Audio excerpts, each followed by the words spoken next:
El sistema educativo de República Dominicana deja muchas interrogantes.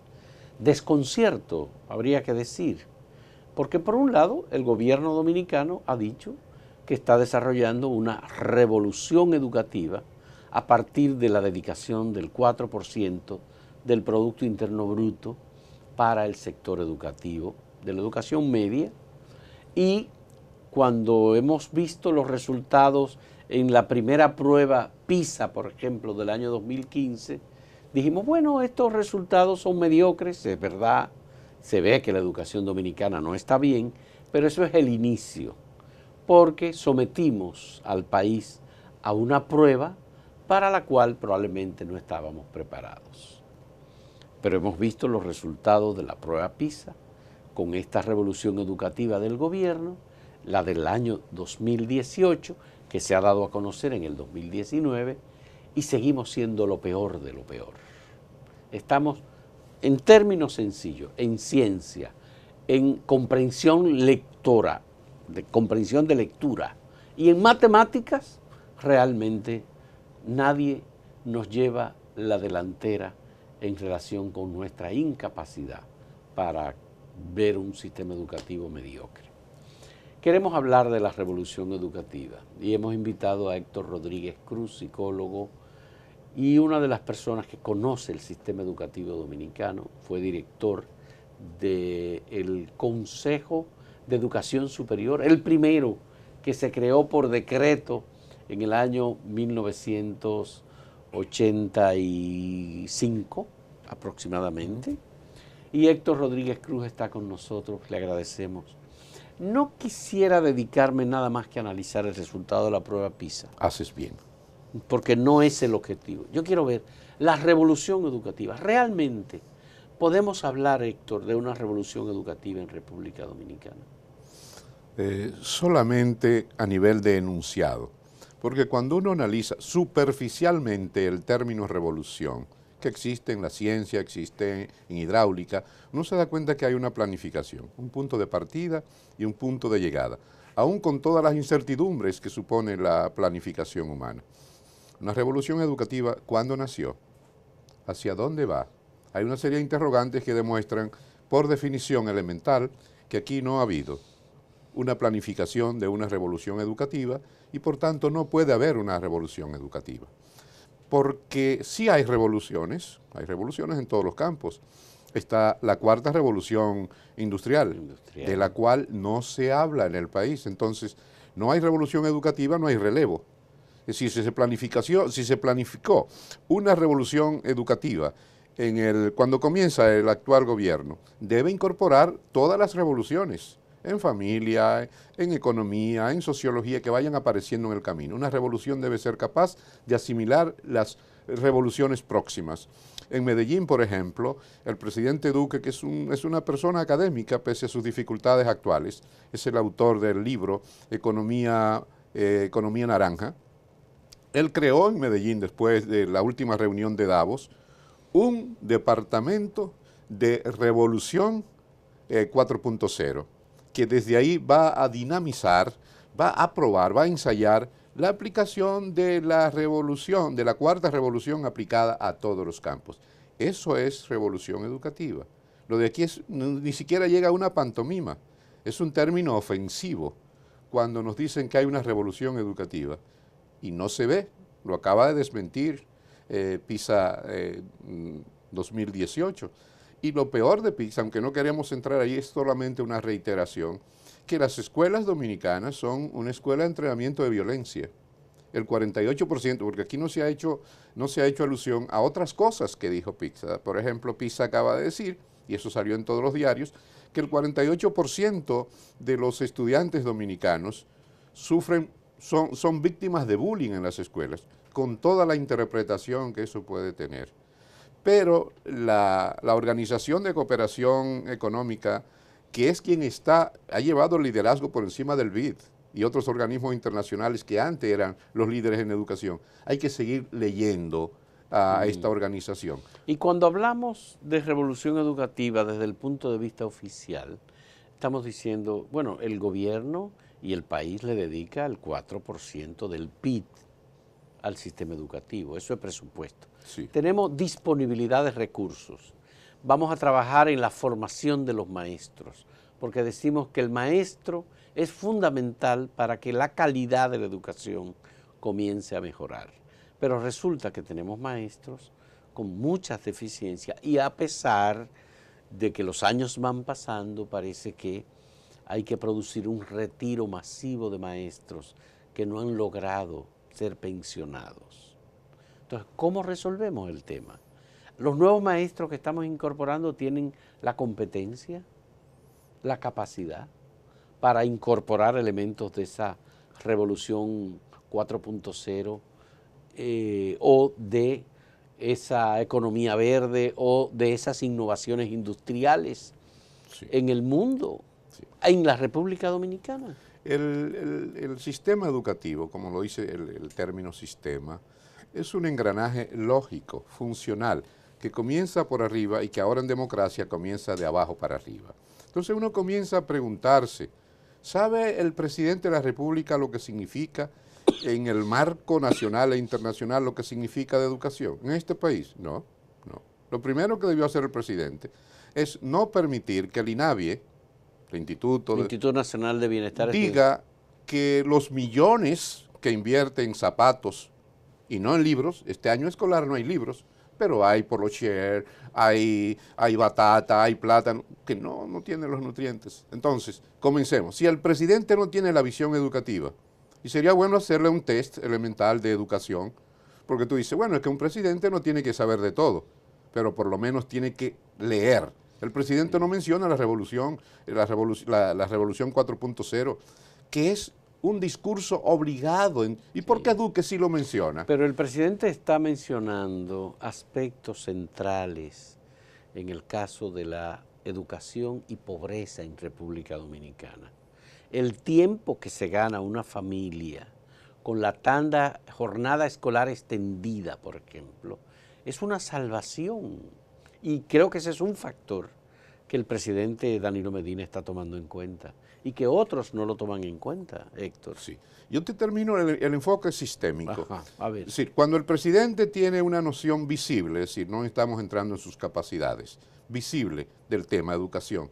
Para mí, el presidente de la República tiene un discurso educativo pobre, siendo un discurso prioritario en cualquier gobernante. Entonces usted sigue para abajo. Ministro, los ministros que hemos tenido en los últimos 10 años, por no decir en los 30 años, están totalmente confundidos.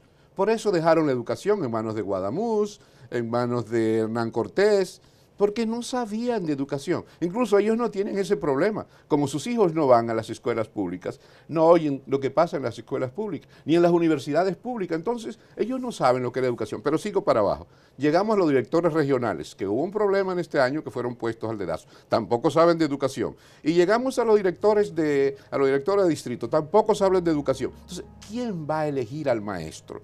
Y yo digo que con los maestros que tenemos, aún con esos defectos, maestros en chancleta. El maestro ahora, en el siglo XXI, no necesita ser un líder de la enseñanza, sino del aprendizaje. Entonces, un maestro dignificado que dirige con el corazón al alumno para que aprenda, tomándole incluso la mano, es mejor que un profesor importado que viene de otro país, porque la importación de maestros es una tesis que manejó el presidente Medina en el 12, la manejó el ministro de Educación y la manejó Educa. Yo creo que el problema aquí no es traer peloteros extranjeros, maestros extranjeros, es dignificar al maestro, mejorarle su salario y preocuparnos por su formación. Vamos a pararnos ahí, Sí. que quisiera tocar ese tema desde una perspectiva distinta. Pero vamos a hacer una pausa en este diálogo con Héctor Rodríguez Cruz. En un momento retornamos.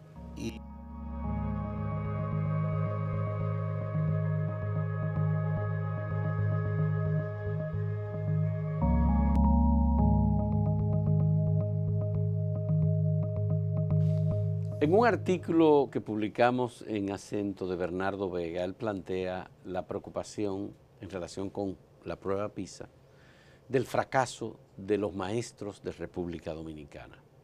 Quienes forman los maestros, hay un programa de universidades dominicanas, las que más maestros forma para el sistema intermedio o medio de República Dominicana de Educación es la Universidad Autónoma de Santo Domingo, que forma entre el 50 y el 55% de los maestros que se han ido actualizando. Pero resulta que esos maestros, aún así, cuando se hacen pruebas, no son competentes. Capacidad lectora, matemática, ciencia, comprensión y conocimiento de temas de actualidad, los programas que se están poniendo en marcha. Cuando uno habla con un estudiante, uno se da cuenta de que hay ciertamente muchas debilidades. Luego está el otro tema de la jornada escolar extendida, que podemos hablarlo más adelante. ¿Favoreces la formación de maestros dominicanos y que continúe este estado de cosas? ¿O que se incorporen maestros de Venezuela, de Cuba, de Costa Rica o de algún otro país que esté dispuesto a facilitarnos? Comienzo por lo último. Yo estoy a favor de una globalización sana, de una globalización educativa sana, que aprendamos de los diferentes países las mejores prácticas, pero estoy en contra de la importación de profesores. Nosotros, yo soy más viejo que tú, tuve profesores que educaban con el corazón y ahora estamos viendo que oye bien, hay 200 millones de robots. Los robots van a ser educadores, ya son educadores de robots, algunos robots. Y eso va a tener un desplazamiento de 800 millones de puestos de trabajo. Entonces a mí no me preocupa tanto el maestro. El maestro debe estar ahí para amarte y decirte. Y ahí estamos volviendo a ese modelo. Incluso la misma organización económica está diciendo, más que el desarrollo cognitivo, 4 veces más, son los elementos psicosociales lo más importante en el marco de la Revolución 4.0. La empatía, la misericordia, el trabajo en equipo, la creatividad. ¿Y cuál es el modelo nuestro? Primero lo cognitivo y luego lo emocional. Incluso la explicación del costo de la violencia, el costo de los divorcios, el costo de los desastres sociales vienen por el déficit de una inteligencia, del desarrollo de una inteligencia emocional. Por eso es que hay que leer. Aquí, mira, tú sabes que yo haría seriamente, cerraría, aquí hay 16 universidades formando maestros, nada más aberrante. La universidad tiene su tiempo de semestres, de exámenes. Yo cerraba, y esto lo digo en serio, para meditar, cerraba un año las escuelas de las facultades de educación y cerraría también a la escuela que está formando de Salomé Ureñas y cerraría la INAFOCAM y le diría, en este año, por favor. ¿Y Fodosu e INAFOCAM? Los cerraba. Y le daría un año sabático para reflexionar, para no improvisar. En el jazz se improvisa, pero hay que tener buen oído. Hay que tener buen oído. Entonces, ¿qué es lo que están haciendo las universidades? Haciéndolo de la mejor manera para ellos. ¿Y qué es lo que está pasando aquí, Fausto? Que tenemos demasiado dinero para la educación. Pero hay unos estudios que dicen que las personas que se sacan la loto a los 5 años son pobres, porque no saben administrar la riqueza, porque no hay un concepto de riqueza educativa, sino de riqueza económica. Entonces Leonel Fernández tenía razón cuando decía que no era posible dedicar el 4% del PIB de educación porque no había capacidad para utilizar ese dinero correctamente. Eso es una mentira amigable. Lo que hay que preguntarle al presidente Fernández, que en la ley 6697, ¿qué hizo con todo ese dinero que por ley debía darle al gobierno? Debía darle al gobierno educativo, debía darle a la educación. Es decir, eso es una mentira amigable, entre otras cosas, porque yo tengo afectos por el presidente Fernández, y él no tuvo tiempo. Lo que pasa es que se comete un grave error cuando metes la educación en el palacio. Es que en el palacio hay tantas cosas que la educación termina siendo el primer tema, siendo el 10º tema. Entonces, el presidente Fernández no supo poner líderes en... Pero en República Dominicana, Héctor, yo no he visto a nadie planteando una transformación del sistema educativo. Y qué bueno es decir, el aula, sí, el maestro, la pizarra, el libro de texto, no es solo La única forma de educación. Así Hay es. países que han eliminado el aula. Y aquí estamos invirtiendo la Y mayor aquí parte. estamos invirtiendo en aulas. Es decir, hay una ¿Qué aberración pasa? que no se sabe lo que es de educación. Bueno, ¿cuáles son los países más exitosos en formación educativa a nivel universal? Más que Finlandia, China, con todos sus errores. Ya, pero tienen una revolución. Tienen en una realidad. revolución. Es que tú- decir, la tarea como la forma de evaluación del resultado Sí. no existe. Bueno, es que si no hay una revolución en la sociedad, no puede haber una revolución educativa porque es un Ya, subsistema el social. periodo escolar ha sido cambiado sustancialmente. El tiempo de vacaciones no existe, porque es que eso responde a un modelo antiguo de producción Total. agrícola. Bueno, tú lo dijiste, es que el sistema educativo viene de la primera revolución. Ya. No hemos incorporado las máquinas, que fue la primera revolución industrial. No se ha incorporado a la escuela. Tú vas a la escuela y te das cuenta que no hay un gimnasio, pero no un gimnasio donde se levantan piedras, sino un gimnasio tecnológicamente moderno. Entonces, es que aquí nadie sabe hacia dónde va la educación, ni lo que es la educación, ni lo importante. Y entonces, ¿por qué yo propongo cerrar toda la formación de profesores, cerrarla, para que pasen un año en serio investigando? Aquí no hay un departamento de investigación, que el IDEI se lo hace. El IDEI lo que hace es, con una burocracia horrible, traumatizante, patrocinar algunas investigaciones lentas que nada tienen que ver con la calidad del sistema. Fausto, aquí no se está haciendo experimentación con las nuevas teorías. Cuando yo llamo experimentación es coger 5 escuelas e imponer, enseñar, y el INTEC lo hizo, pero ya se terminó el programa. Hay un programa que se llama Escuelas para enseñar a pensar. Tú agarras 5 escuelas, le metes eso, incluso hace 60 años había la educación sin aulas, ¿te acuerdas? Sí. La educación sin aulas. Aquí estamos haciendo una involución. La mayor parte del presupuesto se usa para construir, pero eso no es al azar, es el sistema de corrupción social, y ayer era el día de la corrupción, que dice hay que darle construcción a toda la gente sin presupuesto y además no se pagan luego los solares. Entonces, durante ese año, con un criterio, porque tampoco vamos a reflexionar a lo loco.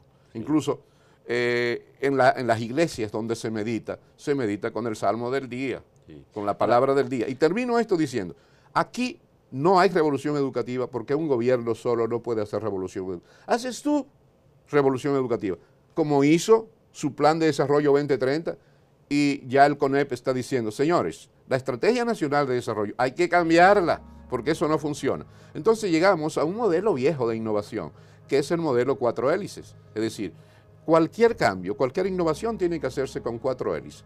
Gobierno, universidades, sector productivo y sociedad civil. Yo creo que aquí hace falta incorporar a la sociedad dominicana al sistema educativo y tenemos que buscar la manera de hacerlo. La manera.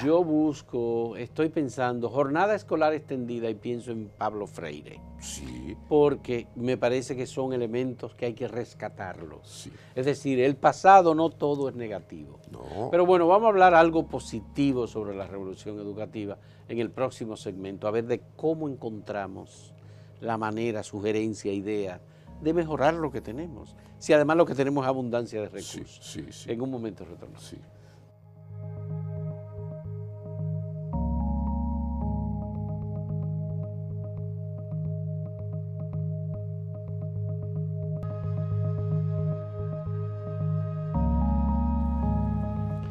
Héctor, hemos hecho una descripción más o menos de la situación de la educación y de la dirección que llevamos como país. Se nos quedan traumas de la educación. ¿Qué podemos plantear positivamente de cómo reencauzar esto? Sí, es posible. Acaba de salir antier un documento que debía ser muy esperanzador, que es el modelo salesiano, el modelo educativo y espiritual, eclesial de los salesianos. Parte de la respuesta, una gran parte, yo diría que un 60% de la respuesta la tienen los salesianos. Pero la tiene también Fe y Alegría, que tiene un documento que se llama Una mejor educación para un mundo mejor. Y entonces vamos encontrando buenas prácticas, y buenas prácticas también están en el CONEP. Y buenas prácticas la tienen en algunas universidades. Y buenas prácticas también, muy pocas, la tiene el INAFOCAM. Yo recuerdo que hice un libro sobre competencias, el único que hay en el país, y le di una conferencia gratuita a toda la gente del INAFOCAM. Bien. Entonces, ¿qué pueden hacer esa gente? Si no tienen materiales, Fausto, tener una actitud de cambio. Es decir, muchas instituciones tienen que adoptar una actitud humilde. Y cuando yo mando al IFODOSU este libro gratuito, me dicen que a ellos no les interesa porque están editando libros de historia. Entonces, no asumen lo que necesitan. Entonces, la gran pregunta sería... El enfoque basado en competencias aplicado a la enseñanza y al aprendizaje.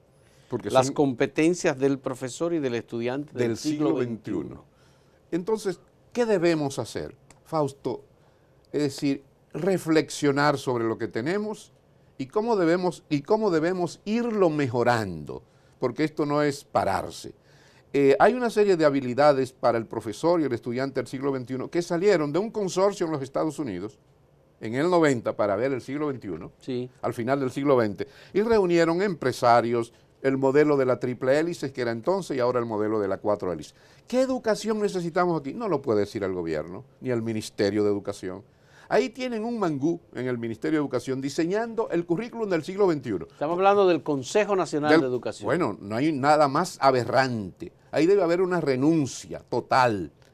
Ahí hay unos viejitos sagrados que hay que darle un diploma y mandarlo para su casa, un diploma grande. Pero son católicos y evangélicos, sí, la mayor parte de los que están ahí. Sí, pero déjame decirte, en el modelo salesiano... Pero tú estás hablando del modelo salesiano, sí, el modelo Fe y Alegría, sí, pero esa gente no lo lleva allí. Sí, el modelo salesiano, vi en un instituto que está en la Independencia, ahí trabajan evangélicos y protestantes, lo dicen en sus estadísticas. No es un diálogo nacional. Aquí hubo un diálogo nacional en el 14 con los partidos políticos en el Palacio. Y la gente que le importa menos, porque lo que le importa es la mala política, bueno, ni siquiera la política platónica ni la política del siglo XXI, la de CISEC, por decirte, no estuvo en malas manos y en malos cerebros el diálogo nacional. Cuando viene PISA, que es una bomba que detona, que no es lo más importante, y digamos, estamos dedicando mucha energía a la PISA, ¿qué hace el ministro de Educación actual? Que es un contable, que ese señor no habla, ni sabe hablar de educación, y qué bueno que no habla de educación, porque va a confundir a sus súbditos. Él se le ocurre anunciar lo que va a hacer el año pasado, el año que viene, en un año electoral, que va a fomentar un diálogo nacional sobre la calidad. Señor, pero es que usted no sabe leer los periódicos. Ya eso se hizo en el 14 y no funcionó. Entonces se le ocurre una segunda idea, decir que va a ir a todas las direcciones regionales a hablar con los padres para que ellos ayuden a mejorar la educación. Oiga, usted no está tomando el pelo. Entonces, ¿qué te estoy diciendo? Tiempo para reflexionar. Que ese tiempo de vacaciones reúnan a todo el que está hablando de educación y lo pongan a reflexionar. Te aseguro, Fausto, que el año que viene... Pero nosotros necesitamos gerentes como directores o como ministros.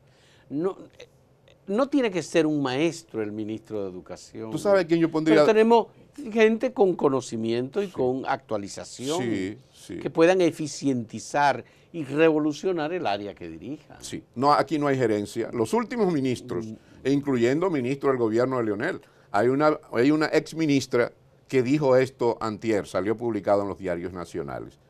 La solución para el problema de las matemáticas es poner más horas de matemática. Oiga, señora, poner más horas sin libros, con los mismos maestros, porque la formación del maestro no puede ser en el aula. ¿Usted refiere a Ligia Amada Melo? La señora Melo, sí, es decir, que está, todo es que sus aspiraciones es ser ministra de nuevo. Sí, señora, jubílese. Entonces, ¿qué te digo? No hay gerencia, pero tampoco el gerente está debajo de la presidencia. Sí, pero nos hemos quedado en la crítica y la idea es, ¿qué podemos hacer positivamente para recuperarnos en términos de nuestra formación educativa? Sí. Mira, aquí todos los gobiernos hacen lo mismo. Cuando nos nombren un gerente del ministerio, que a ese señor lo manden a hacer una inmersión, que no tiene que ser en ninguna universidad, viajar a 5 o 6 países para ver cómo funciona la educación.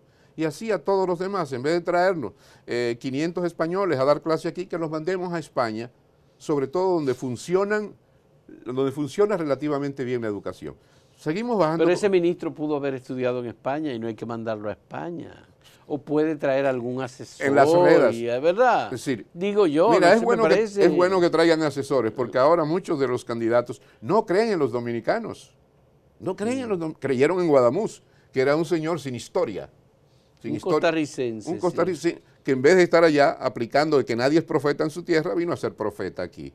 Entonces, comenzando por ahí, porque tomen en serio a los intelectuales dominicanos, a los maestros dominicanos. Mira, para mí, una maestra en chancleta que yo vi con una pañoleta en la cabeza, ese corazón de maestro. Es decir, pero aquí hemos puesto hasta los presidentes de la ADP como ministro de Educación. Melanio Paredes fue ministro de Educación. Ah, fue aquel señor de los textos integrados. Sí, claro. De los textos integrados. ¿Qué pasa? Bueno, es que... Porque hemos probado todo. No, es que no tienen corazón. Mira, para tú perder, oye bien, 800 millones que debían invertirse en libros, tú tienes un mal corazón. Entonces, volvamos otra vez. Es la teoría de Adela Cortina, de la ética cordial. El que tiene un mal corazón no funciona ni como maestro, ni como síndico o alcalde, ni como ministro, ni como presidente. Es que esto hay que humanizarlo. Tenemos que pararnos en la teorización, que siempre será necesaria, el reflexionar, el qué, para dónde, para qué, etc. Pero aquí la gente no piensa, no nos dejan pensar. Yo soy un filósofo que para pensar he tenido que hacer una reingeniería en mi vida. Yo tengo un problema con Edesur, que me está cobrando el triple. Entonces, no dejan reflexionar. ¿Tú crees que hay que detenerse y hacer años sabáticos, por ejemplo? Pero en todos tú dices hay que parar a Inafocán. Eso hay que cerrarlo. Isfodosu hay que pararlo. Eso hay que cerrarlo. Pero esas son las instituciones que mejor labor están haciendo. Mejor labor. En la formación de maestros. ¿Quién lo dijo?